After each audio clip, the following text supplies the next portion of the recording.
রাধে রাধে বন্ধুরা, কেমন আছেন সবাই? আশা করি সবাই রাধারানীর কৃপায় ভালো এবং সুস্থ আছেন। সবাইকে কামদা একাদশীর অনেক অনেক শুভেচ্ছা ও অভিনন্দন। সকাল থেকেই খুবই খুবই খুবই কাজে ব্যস্ত ছিলাম, তাই বেরোতে পারিনি। কিন্তু ভাবলাম যাই একবার দর্শন করে আসি এবং আমার সাথে সাথে আপনাদেরও দর্শন হয়ে যাবে। সেই প্রচেষ্টায় আছি এবং সময় বের করে চলে এসেছি। এই মুহূর্তে আপনারা দেখতে পাচ্ছেন রয়েছি আমরা যমুনা মহারানীর পাড়ে, কেসিঘাটে রয়েছি আমরা এই মুহূর্তে। এখন সন্ধে 6টা হতে যায়। দেখতে পাচ্ছেন কিরকম ভিড় রয়েছে, হালকা রয়েছে এখন এই মুহূর্তে ভিড়। আর বৃন্দাবনে অ্যাকচুয়ালি গরম পড়ে গেছে, 2-3 দিন হলো খুবই গরম পড়েছে এখানে। তবে যেটা খবর নিচ্ছিলাম যে বাংলার মতো এতটা গরম পড়েনি অবশ্য।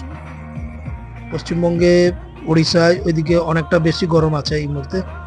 সেখানকার থেকে তো কম, তবে তুলনামূলকভাবে গরম তো পড়েইছে।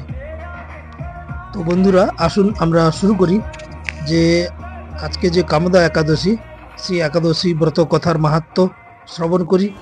এবং আপনারা জানেন যে একাদশীর ব্রত কথার মাহাত্ম্য শ্রবণ করলেই বহু জীবনের পাপ নষ্ট হয়ে যায়। তাই চলুন শুরু করি। বন্ধুরা, চৈত্র মাসের শুক্লপক্ষে যে একাদশী পড়ে সেটাকে কামদা একাদশী বলা হয় এবং এই একাদশী ভগবান বিষ্ণুকে সমর্পিত। এই কামদা একাদশীর মাহাত্ম্য কথা ভগবান রামচন্দ্রের পূর্বজ রাজা দিলীপ বশিষ্ঠ মুনির কাছ থেকে শুনেছিলেন এবং ভগবান শ্রীকৃষ্ণ যুধিষ্ঠিরকেও এই কামদা একাদশীর মাহাত্ম্য কথা বলেছিলেন। বন্ধুরা, পৌরাণিক কথা অনুসারে প্রাচীনকালে ভোগীপুর নামক এক রাজ্যে পুণ্ডরিক নামে একজন রাজা ছিলেন এবং তিনি সবসময় ভোগ বিলাসে মত্ত থাকতেন। যমুনা মহারানী কি জয়। যমুনা মহারানী আমার এবং আমার সমস্ত দর্শকদের প্রণাম গ্রহণ করুন।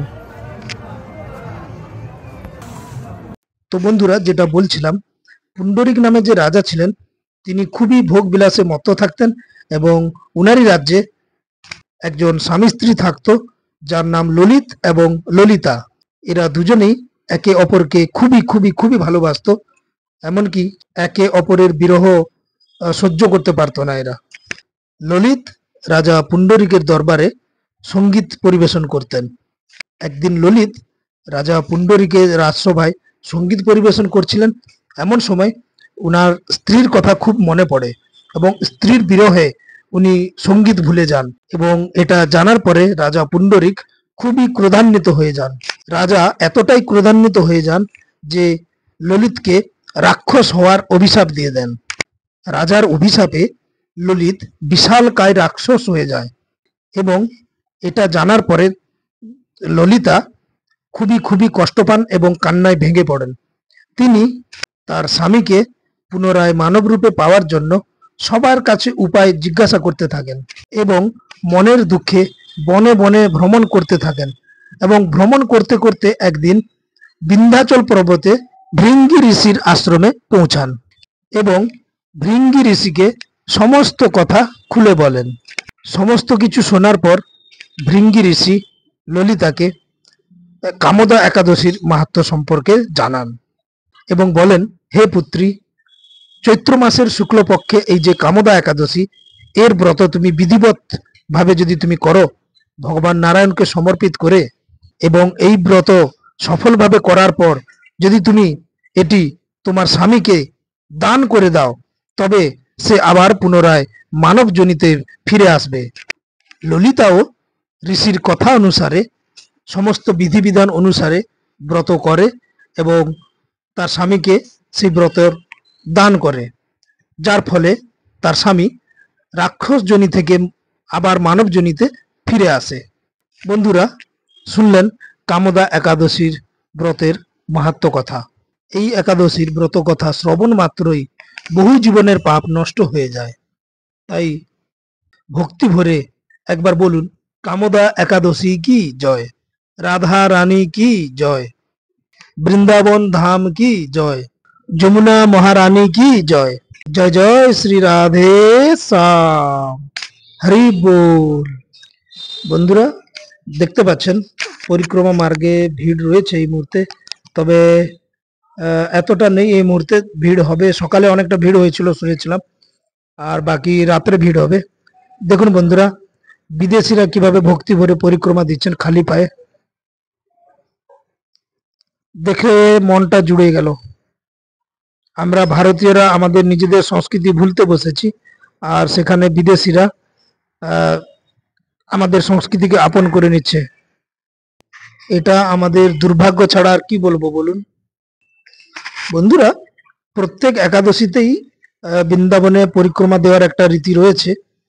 যারা বৃন্দাবনে থাকেন তারা পঞ্চকোশী অর্থাৎ পুরো বৃন্দাবনের পরিক্রমা দেন।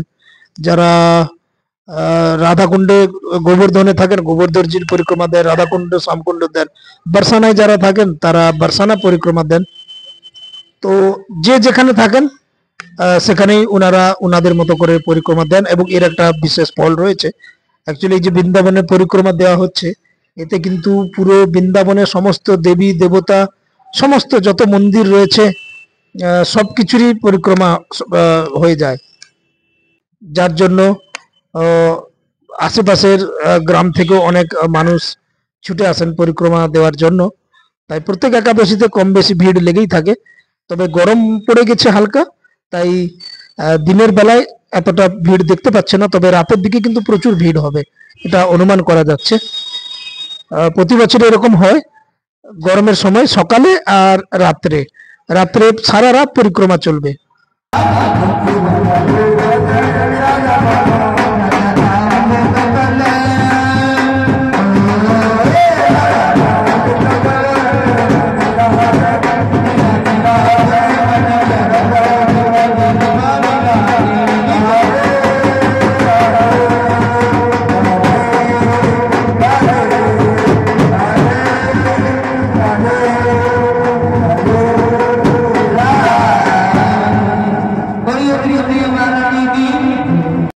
বন্ধুরা, আপনারা যারা বৃন্দাবন আসতে চান, আপনারা ডেসক্রিপশন বক্সে আমার নাম্বার দেওয়া আছে, সেখান থেকে আপনারা যোগাযোগ করতে পারেন আমার সঙ্গে। এখানে থাকা এবং দর্শন, তার সাথে দুবেলা প্রসাদের সুব্যবস্থা রয়েছে। খুবই স্বল্প খরচে বৃন্দাবন ধাম দর্শনের সুব্যবস্থা রয়েছে। আপনারা চাইলে যোগাযোগ করতে পারেন। আমি প্রথমেই বলেছি, আজও বলছি, এবং ভবিষ্যতে একই বাক্য বলবো, যে আমার ভিডিও বানানো এটা কোনো আমার আর্থিকভাবে যে আমি এটা থেকে কিছু পাবো বা আহ, পরিচিতির হবে, এসব কিছু আমার কোনো ইচ্ছে বা আকাঙ্ক্ষা কোনো কিছুই নেই। আমার একটাই উদ্দেশ্য, যে যাতে সবার বৃন্দাবনের প্রতি প্রেম হয়, প্রীতি হয়, এবং তার দরুন যাতে আমার রাধা মাধবের চরণে, আমার রাধা মাধবের চরণে যাতে আপনাদের ভক্তি হয়ে যায়, সেইটাই প্রচেষ্টা লেগে থাকে সবসময়। জানি না কতদূর কি করতে পারবো, তবে চেষ্টা তো সবসময় থাকছে, থাকবেই। তাই আপনাদের জানিয়ে রাখি, যারা বৃন্দাবনে আসার জন্য যদি আমার সঙ্গে যোগাযোগ করেন, তো এটুকু মাথায় রাখবেন যে এখানে আপনি আপনার বাড়ির ছেলে, বাড়ির দাদা, বাড়ির ভাই, বন্ধু, এটা মনে করে যদি কল করেন, তাহলে জানবো আমার ভিডিও বানানো সার্থক। বন্ধুরা, একটা অনুরোধ করব, আপনারা অনেকেই ভিডিওটা দেখেন কিন্তু সাবস্ক্রাইব করেন না। হয়তো আমার ভিডিও সেই পরিমাণ কোয়ালিটি দিতে পারছি না, বা আমি প্রফেশনালি তো সেভাবে করি না, আমি যেরকম সময় পাই সেভাবে করি। তাই হয়তো আমার ভিডিওতে ভুল ত্রুটি অবশ্যই থেকে যাচ্ছে, আমি স্বীকার করব। তবে আপনারা একটু সহযোগিতা করলে আমার মনে হয় আগামী পথে, আগামী দিনে আমরা আরো এগিয়ে যেতে পারবো। অবশ্যই আপনাদের সঙ্গে নিয়ে এগিয়ে যাব। তাই যদি ভালো লাগে, যদি মনে হয় যে নিজের বাড়ির দাদা ভাই, তাহলে সহযোগিতা করতে পারেন, পাশে থাকুন। সাবস্ক্রাইব করার কথা এই জন্যই বলছি, যাতে আমি যখনই কোনো বৃন্দাবনের ভিডিও বানাবো তার নোটিফিকেশন সবার আগে আপনার কাছে পৌঁছে যায়। তাই পারলে সাবস্ক্রাইব করে পাশে থাকুন। সন্ধে হতে যায়, এখনো সন্ধে হয়নি অবশ্য, দেখতেই পাচ্ছেন সূর্যের অবস্থা। তো এই সময় যমুনা মহারানীর পাড়ে এলে একটা আলাদা শান্তি লাগে। আপনারা যারা এসেছেন আপনারা অবশ্যই জানেন, আর যারা আসেননি তারা এলে অবশ্যই একবার সন্ধ্যের দিকে যমুনা মহারানী পাড়ে বসবেন, দেখবেন এক অলৌকিক অনুভূতি পাবেন আপনারা। এবং রাতে সন্ধ্যা আরতি তো রয়েছে, তার তো কোনো ব্যাখ্যা বা কোনো ভাষায় তার প্রকাশ করা যাবে না। বন্ধুরা, নৌকাটাকে কিভাবে সাজিয়েছে দেখুন, খুবই সুন্দর লাগছে, তাই দাঁড়িয়ে গেলাম, আপনাদেরও দেখাচ্ছে। সেই জন্য খুবই সুন্দর সাজিয়েছে নৌকাটাকে।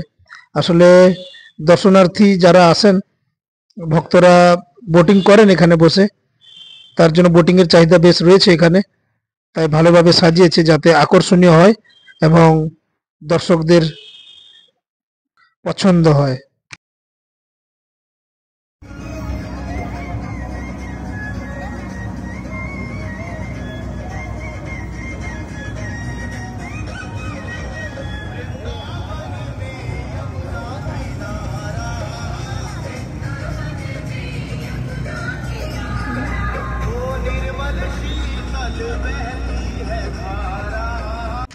বন্ধুরা, এই মুহূর্তে পরিক্রমা মার্গে রয়েছি, দেখতে পাচ্ছেন কম বেশি ভক্ত শ্রদ্ধালুরা পরিক্রমা দিচ্ছেন। রাতের দিকে অবশ্যই সংখ্যাটা অনেক অনেক অনেক বেশি হয়ে যাবে, এখন গরম আছে তো তাই এতটা ভক্তের ভিড় নেই রাস্তায়। রাতের দিকে সংখ্যাটা কিন্তু অনেক বেশি হয়ে যাবে। যমুনা মহারানীর অপরূপ সৌন্দর্যটা একবার দেখুন বন্ধুরা। এটা দাঁড়িয়ে রয়েছি ভ্রমর ঘাটে। ভ্রমর ঘাট থেকে সরাসরি দেখতে পাচ্ছেন আপনারা।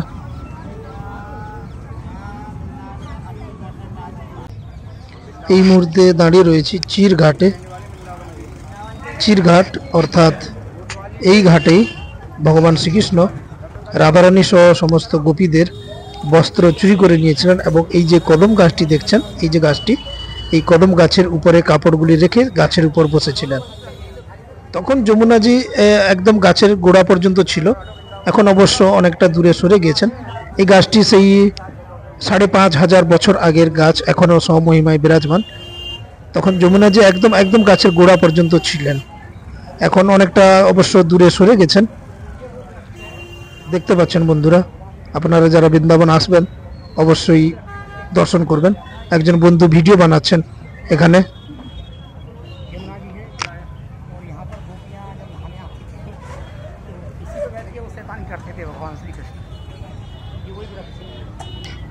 ধন্য এই বৃক্ষ যে ভগবানের ছোঁয়া পেয়েছেন। আপনারা যারা বৃন্দাবন আসবেন একবার এসে এই বৃক্ষের ছোঁয়া পেয়ে ভগবান শ্রীকৃষ্ণের কৃপা অনুভব করবেন।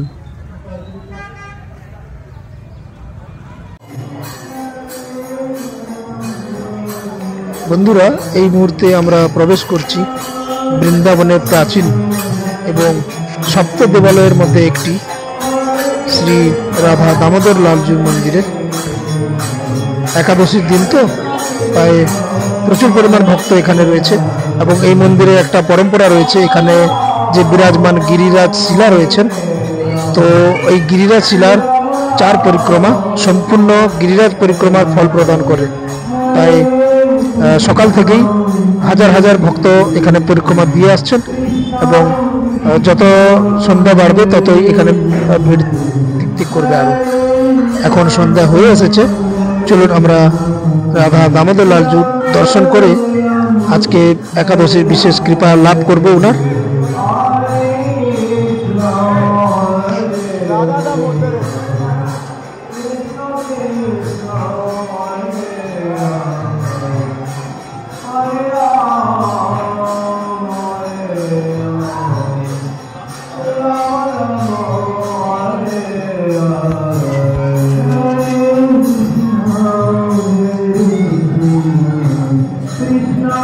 বন্ধুরা, যারা ব্রজ 84 কোষ পরিক্রমা দিতে চান তারা অবশ্যই আমার সঙ্গে যোগাযোগ করুন। 6 দিনে সম্পূর্ণ ব্রজ 84 কোষ পরিক্রমা করানো হয়। ব্রজ 84 কোষের সমস্ত জায়গা, অর্থাৎ ভগবান শ্রীকৃষ্ণ এবং রাধারানী যে সমস্ত জায়গায় লীলা করে গেছেন সেই সমস্ত জায়গা 6 দিনে দর্শন করানো হয়। ডেসক্রিপশন বক্সে আমার নাম্বার দেওয়া আছে, চাইলে যোগাযোগ করতে পারেন।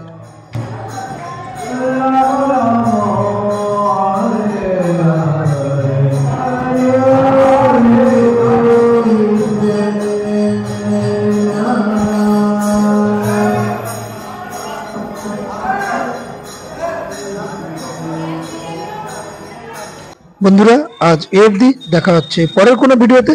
ভালো থাকবেন। রাধে রাধে।